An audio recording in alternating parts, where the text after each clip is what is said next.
सुवर्णपुर नामक राज्य में सुब्रमण्य शास्त्री नामक एक पंडित रहता था। वो उसके बीवी जानकी और उसके छोटे बच्चों के साथ एक छोटे घर में रहता था। वो पंडित उसके परिवार का देखभाल ना करने के कारण बहुत दुखी रहता था और उसी समय में पंडित की बीवी का सेहत ठीक ना होने के कारण वो बिस्तर पे ही रहती थी। अपनी बीवी को अस्पताल लेकर जांच करवाने की भी पैसे नहीं थे उस पंडित के पास और इसीलिए वो हमेशा दुखी रहता था। आखिरकार अपनी बीवी की जांच करवाने के लिए भी मैं उसे अस्पताल नहीं ले जा पा रहा हूँ। उसके भी पैसे नहीं है मेरे पास। ये कौन सी दुर्भाग्य है मेरा। ऐसे दुखी होते हुए उसी निराश में वो उसकी बाधाओं को कविता के रूप में बदलकर उन्हें लिखता था। और तभी उसके बच्चे भूख के मारे एक कोने में बैठकर रो रहे थे। एक तरफ उसकी बीमार बीवी और दूसरी तरफ उसके भूखे बच्चे। इन दोनों की देखभाल ना कर पाने के कारण वो बहुत ही दुखी हो रहा था।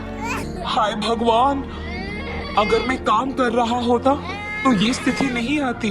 मेरे काम ना करने के कारण ही मेरे परिवार को इतना दुर्भाग्य देखना पड़ रहा है और बहुत कुछ भुगतना पड़ रहा है।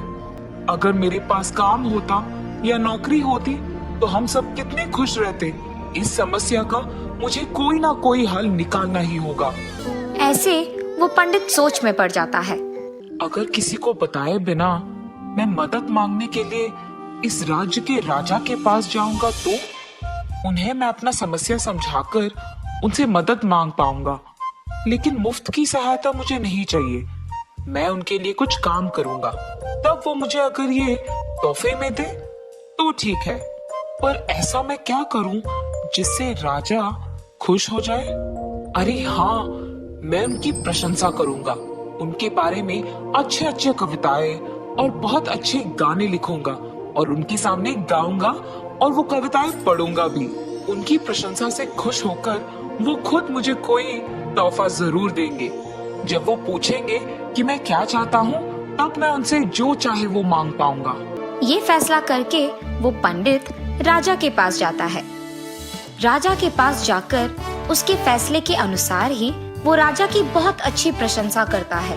कभी कविता से और फिर कभी गाने से उनकी बहुत सारा प्रशंसा और उनकी कीर्ति के बारे में बहुत कुछ कहता है। शाबाश सुब्रमण्य शास्त्री, शाबाश। मैं बहुत प्रशंसक हुआ हूँ। अब तक मेरे बारे में इतना ऊंचा न किसी ने लिखा है और न ही किसी ने मेरे सामने इतनी मेरी प्रशंसा की है। मुझे ये सब सुनकर बहुत खुशी हुई। हाँ राजा, आपकी प्रशंसा किसी ने अब तक इतनी अच्छी तरह से नहीं किया है। सुब्रमण्य शास्त्री, मेरे साथ ही यहाँ मौजूद सारे लोगों को तुमने बहुत खुश किया है। तुम्हारी प्रशंसा से हम सबका मन प्रसन्न हुआ है। मांगो, तुम क्या चाहते हो? अब मुझे ऐसा कुछ मांगना होगा जिससे मेरी बीवी और बच्चे हमेशा के लिए खुश रहे। ये सोचते हुए उसे कुछ ही दूर में शतरंज की बिसात पर बड़े करीने से व्यवस्थित सिक्के दिखते हैं। दयालु राजा, एक बार आप उस शतरंज की बिसात को जरा देखिए। उस शतरंज के पहले वर्ग में एक दाना और दूसरे में 2, ऐसे आने वाले हर वर्ग के लिए चावल के दाने को दुगना किया जाए। ऐसे आखिर में जितना भी चावल मिलता है वो ही मैं आपका तोहफा समझकर स्वीकार करना चाहूंगा। ये क्या चावल की दाने मांग रहा है? लगता है बेवकूफ है, इसे तो कुछ नहीं पता, इसलिए राजा जी से ये सिर्फ दाना मांग रहा है। सुब्रमण्यम शास्त्री, क्या तुम सोच समझकर ये सब पूछ रहे हो?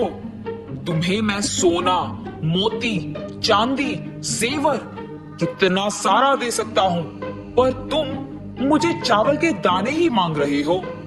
राजा जी, मुझे सिर्फ चावल के दाने बस है और कुछ नहीं चाहिए। ठीक है, तुम्हारी मर्जी। कौन है वहाँ मौजूद शतरंज की बिसात को यहाँ लाओ। जी राजा जी। और तब राजा के सेवक उस शतरंज के बिसात को राजा के पास लेकर जाते हैं।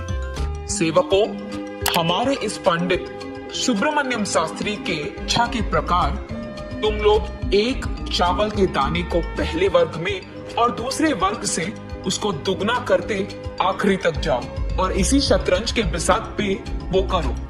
जी राजा जी। सेवक सारे चावल के दाने को एक एक वर्ग में लगाना शुरू करते हैं।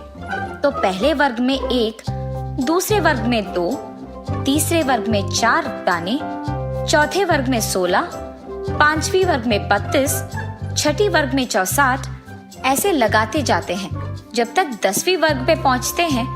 उसका गिनती 512 हो जाता और ऐसे 20वीं वर्ग पे 5,02,288 दाने गिनते हैं।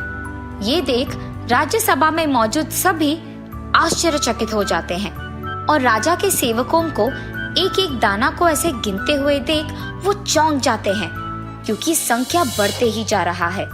जब तक राजा के सेवक बीच रास्ते यानी 32वीं वर्ग पे पहुंचते हैं तो संख्या 2 करोड़ के ऊपर हो जाता है और उसके बाद आखिर तक पहुंचते हुए उन दानों की संख्या कुछ लाखों करोड़ों तक जाती है और उसके कारण उस राज्य के राजा को उनका पूरा जायदाद सुब्रमण्य शास्त्री पंडित को देने की स्थिति आ जाती है। मैंने तो इस पंडित को बेवकूफ समझा था, पर इसने तो मुझे बेवकूफ बना दिया। अब इसका इच्छा पूरा करना है तो मुझे अपना जायदाद इसके हवाले करना होगा, क्योंकि सबके सामने सभा में मैंने उसको ये वचन दिया है। मैंने कभी ये नहीं सोचा कि एक दाने के कारण मुझे अपना जायदाद पूरा किसी और के हवाले करने की स्थिति आएगी। ये सोचकर बहुत निराश होके वो राजा उनके जायदाद को सुब्रमण्य शास्त्री के हाथों दे देते हैं।